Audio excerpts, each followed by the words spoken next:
disrespectful of law enforcement. The woman and her friend were highly disrespectful of law enforcement. You saw that.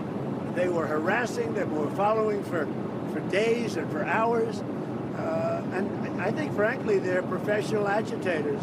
And I'd like to find out, and we are going to find out who's paying for it, with their brand new signs and all the different things. But these are professional agitators, and law enforcement should not be in a position where they have to put up with this stuff.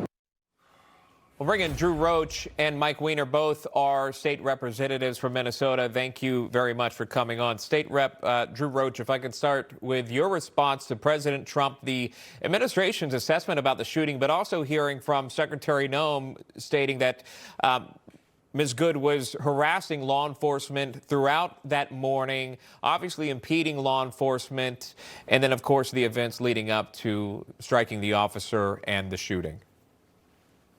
Yeah, thanks for having me on. Yeah, I mean, I echo what President Trump said. I mean, we're seeing it across the state here, where we have, known state representatives who are participating in educating and getting people behind this training to be anti-ICE agents and going out and causing chaos and enabling or prohibiting ICE to do their job. And we see that with Representative and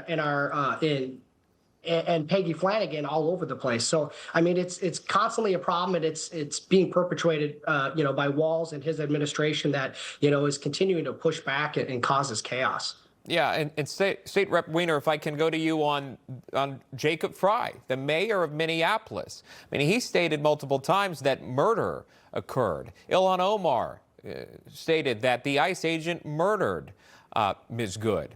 How dangerous is that?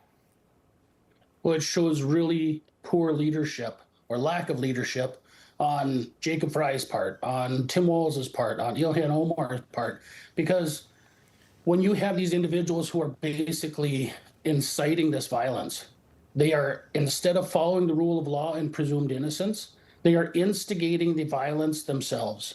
And then for Walz to come out and say that he's not making judgment, he's made many judgment. He's called this basically a civil war.